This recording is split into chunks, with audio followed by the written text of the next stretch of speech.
Hello, my name is Douglas, and welcome to episode 1 of my Chrono walkthrough. This episode I'm going to be going over the equipment, the elements, and the combat because they can be a little confusing to learn. So if you already know about them, or don't feel like you need this tutorial, go ahead and skip this video because that's all I'm going over. The next video will be the actual start of the walkthrough. Alright, first we're going to talk about equipment. First there are weapons. Everybody has their own type of weapon that they can use. Surge is the only one that can use the swallows. He starts out with the sea swallow as his base weapon. You upgrade all of your gear, well, all of your weapons and armor as you go. They require different materials to upgrade that you'll unlock as you play the game, obviously. I have the Master Mune equipped. It's Surge's ultimate weapon. It's slightly weaker than his strongest weapon, the rainbow weapon. But the trade-off is that it basically always crits. So it's a really nice weapon to have. And then armor, I mean basically the same way. You'll start out with ivory, work your way up, copper, iron, so on and so forth. Stone, I believe, being the high, or no, stone being second highest, rainbow being highest. And then I personally, as you can see, there are some of these colored plates, blue plate, yellow plate. He has a black plate equipped. If you look right up here by his health, you can see a little white circle. It's next to the word init. That's his init color. The 6 colors countering each other are black versus white, green versus yellow, and blue versus red. They both do extra damage to each other. The plates themselves,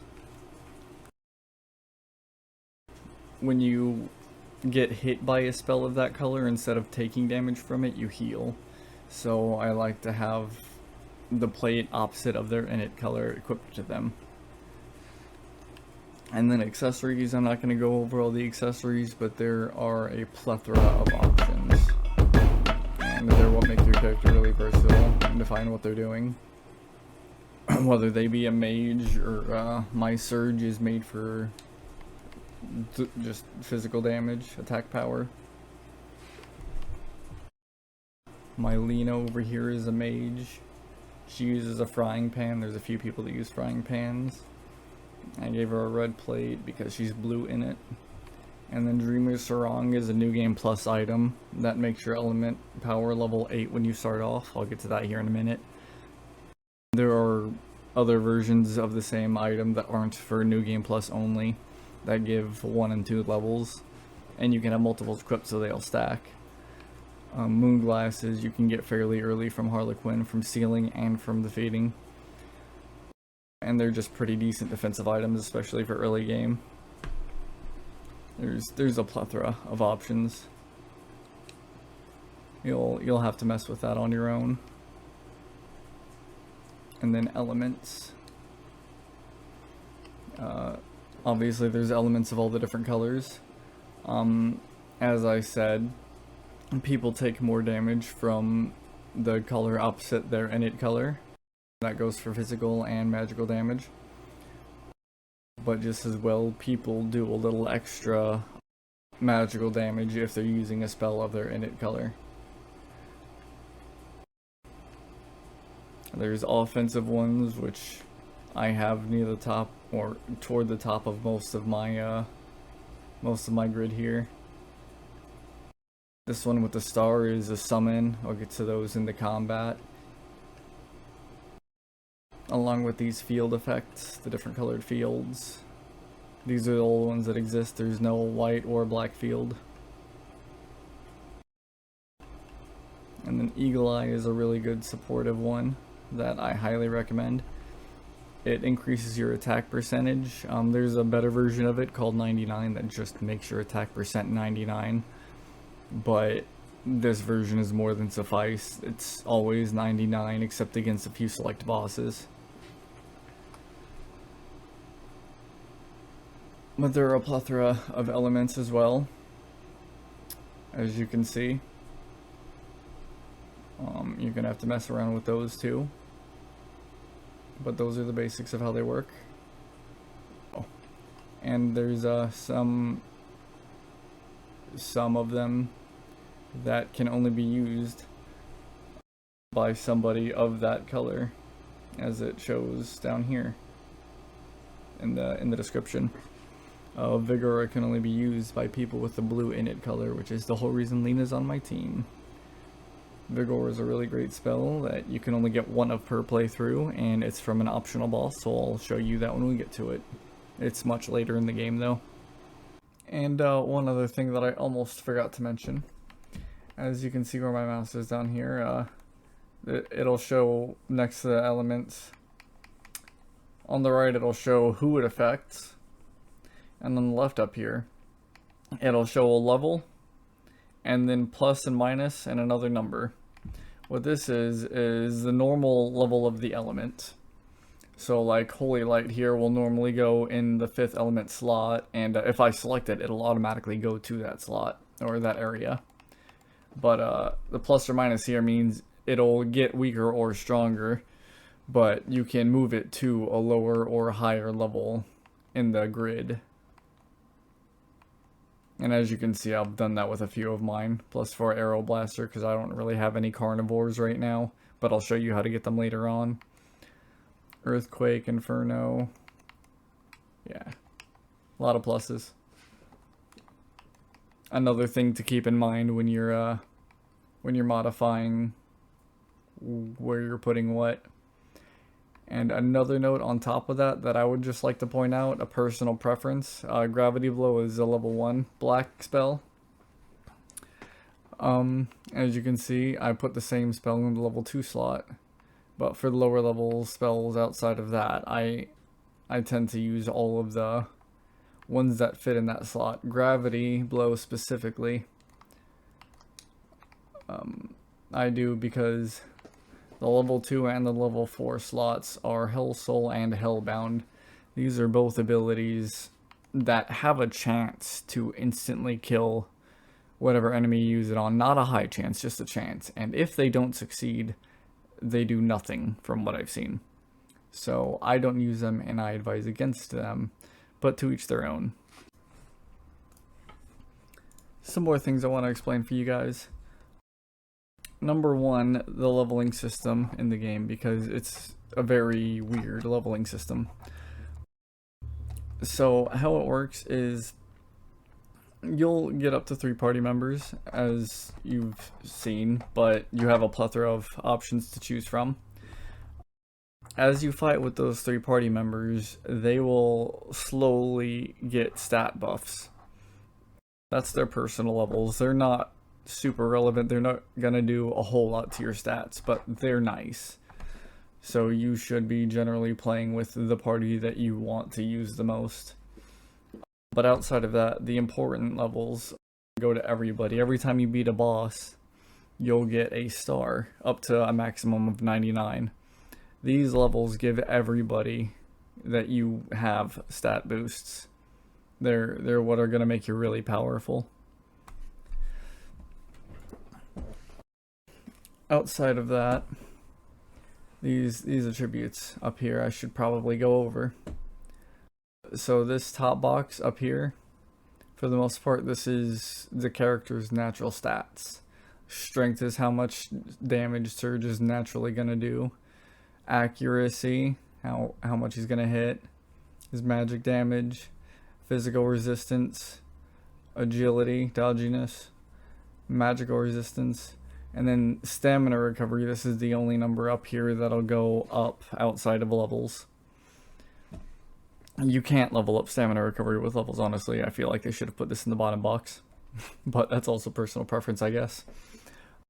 Everything down here is your finalized stats. That's taking, like, attack is your actual damage. That's taking your strength, plus the damage from your weapon, plus whatever equipment that you have. It doesn't account for sunglasses. Some of the equipment it just won't account for, and you'll see that as you try to equip it. Because let me show you. As you can see, these are different colors. And then the boxes change too. The bottom box is what it is. This is what it'll change to. The blue numbers are what's gone down, the red numbers are what's gone up.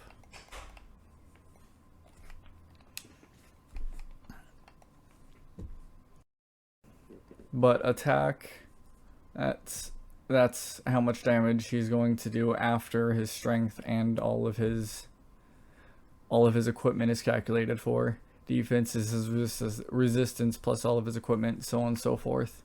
Stamina recovery, as I said, you can't upgrade it as you level. Every character has their own set stamina recovery.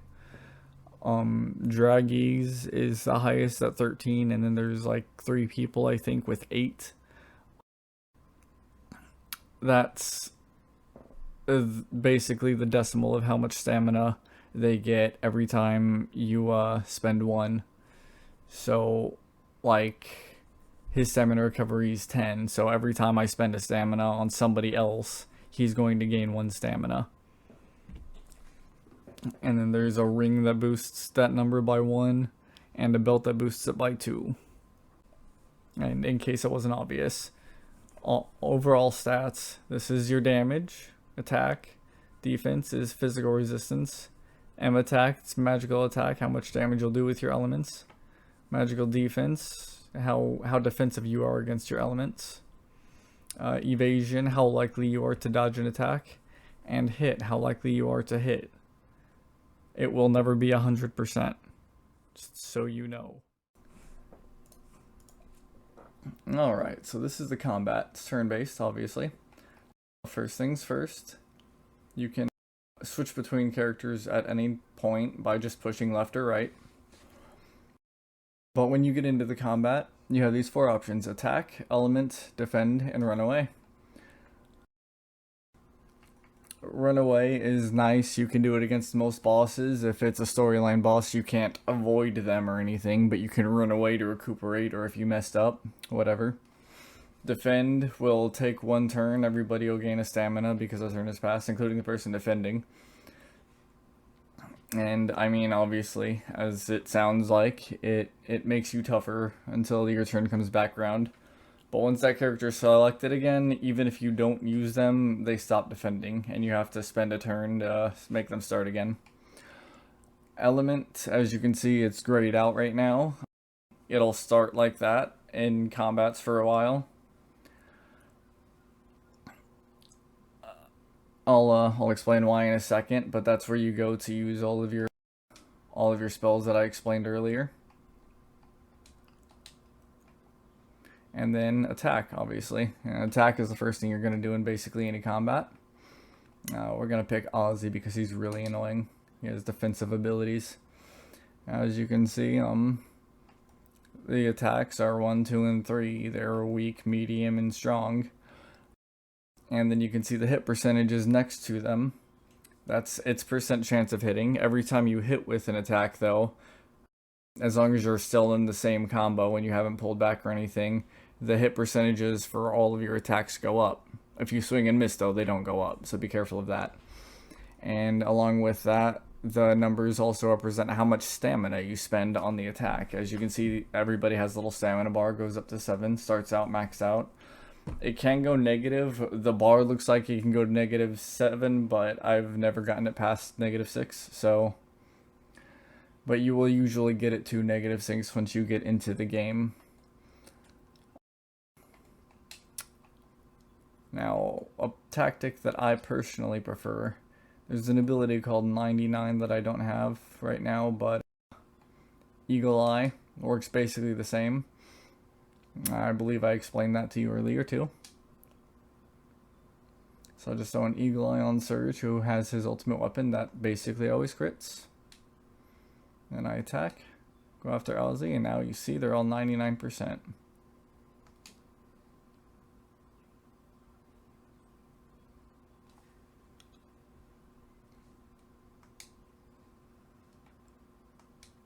Also, the enemies attack in a different turn order than you entirely, so when they attack, it doesn't affect your stamina.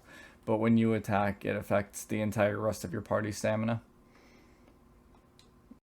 Normally, when I'm using this tactic, I won't use Surge's elements, because I want his stamina to get back up there as quickly as possible.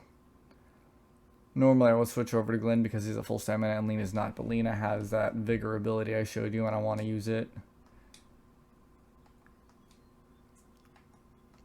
Usually with the mages, I'll use the number 1 attack because they're not meant to do damage. The attacks are just there to level up their element, which is something I just forgot to explain. As you can see down here, this is your element grid. And the lit up parts are what you can use. It's level 6 right now. And Glenn's is 0, Lena's is 0 now that I use those abilities. And Surge's started at 0 as you saw, and now it's 6. Whenever you hit with an attack,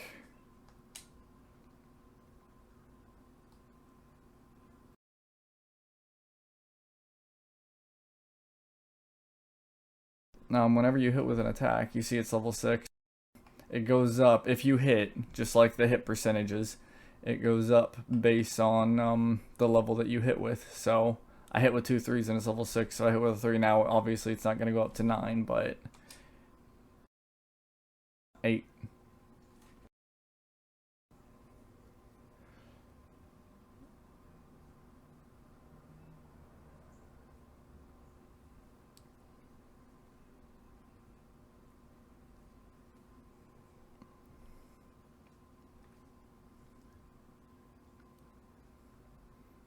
Now, what you just saw, if you rewind a little bit, you'll see this little red symbol, little red square above all of my guys, right there where I just circled the mouse. That was a status effect. Now, they can be confusing to deal with because there's multiple status effects for each color. But it shows what color the status effect is, which at least helps you narrow it down. That one was a red square, which either means burn, which lowers your defense and makes you take more damage from lava. Or what it actually was is confusion. It makes you lose control of your characters for a short while. If you're not decked out like my guys are, that would have probably killed me.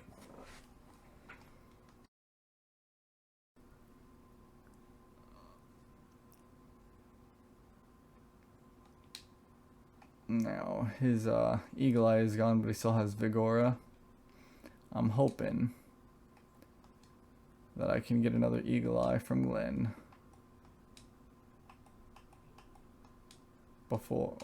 I'm trying to kill Ozzy before he uses his ability. He has a really annoying ability that just makes all 3 of them dodge all attacks for a short while. Awesome. I got Ozzy out of the way. That's the most annoying thing. Now this guy is the next target because he can confuse. That is also very annoying to deal with.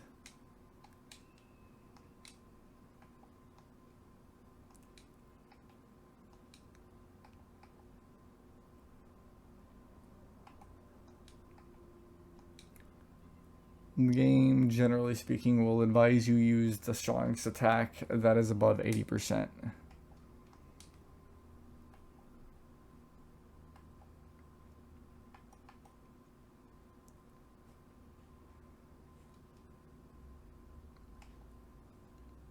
Yeah.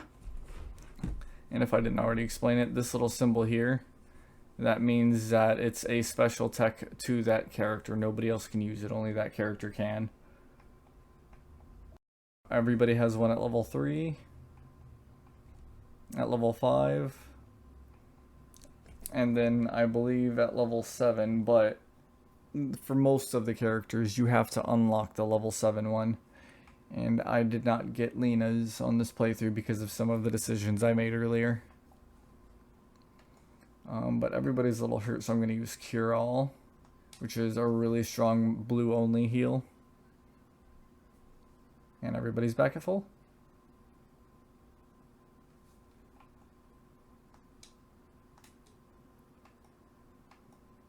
And that 99 already wore off.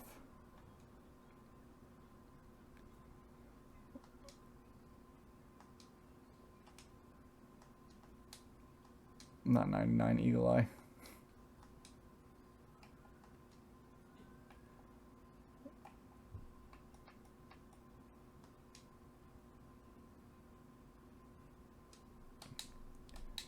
Because I believe I have the opportunity, I'm going to try to show you guys something.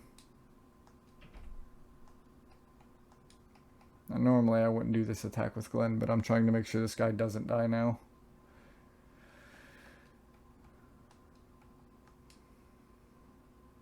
That didn't work out how I wanted it to.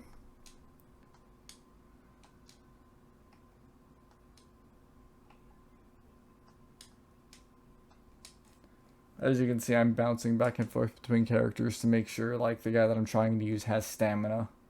Yeah, okay, he has it. Now, I'm going to go ahead and defend until he uses an ability. If all three of your characters defend, it will automatically just stop and wait for your opponent to use an ability. Just so you're aware of that. Now, I don't believe I have explained this yet, so I will now. This circle up here, this is a field effect. As you can see, all three of the circles within it are blue. That means that the last three spells that were used were all blue. If they're different colors, then it doesn't do anything at all. But if they're all three the same color, that means that spells of that color are stronger. And if you have a summon of that color, you can use it. Now, Lena does have a blue summon, and it's all blue field. So I could attack with her 4 times and use that, but instead I'm going to show you guys this nice little combo. I waited for him to attack, as you saw. If you ever do this, I recommend that, because if you use the colored field and then they use any element, the combo is not ruined. So use green field. Switch over to your green guy, and now you see this isn't grayed out. This is a summon. And I'll stop fast forwarding so you guys can see what that looks like.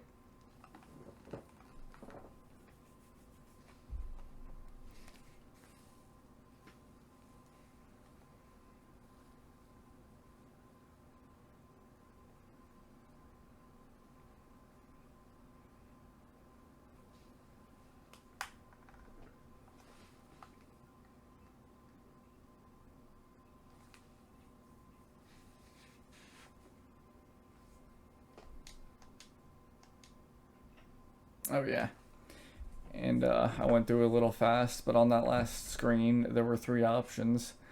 The top one is the one that I would recommend using, especially if you're just starting out. It only uses the spells that you would have had available at the end of that combat. So like, as you can see here, Surge had a level 3 grid, Lena had a level 4 grid, so it'll use any spells from Surge's grid up to level 3 and any from Lena's up to level 4. And do its best to heal the party up to full. The second option does the same thing, except it's also willing to use consumable items, which I personally just don't ever use unless I really have to. But to each their own. That's just always been my shtick. And then the third option was just to do nothing, let your characters keep the damage that they already had, which I've never done, but I'm sure there's reason to. Now this is a little new game plus minigame I'm going to show you. I'm probably not going to get it, but that's okay.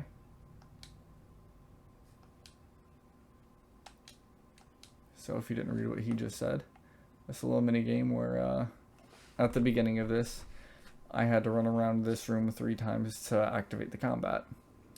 Now he wants me to run around the room any number of times under 20 that I want. And then whenever I feel like I've hit the right number, I can go up and talk to him. And if it is the right number, then he'll give me Dreamer's Sarong, which is that item Lena has that makes her grid start out at level 8. If you get it wrong, then he'll tell you how hot or cold you are and give you another shot. You get to try 3 times. And if you fail all 3, you just don't get it that playthrough. Or you can load to before the fight, but then you have to do the whole fight over again.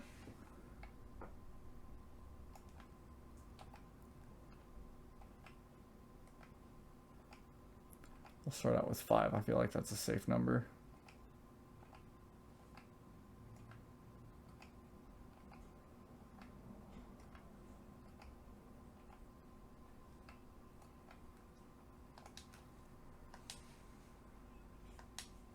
Not even close.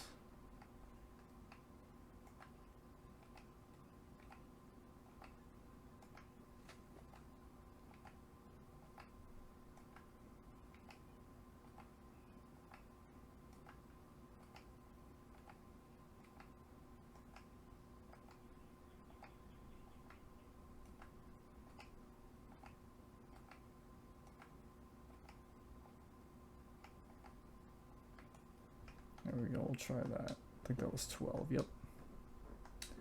Almost. I haven't played this minigame enough to know what his different hints mean, how many more I need to go. But I'll try 3.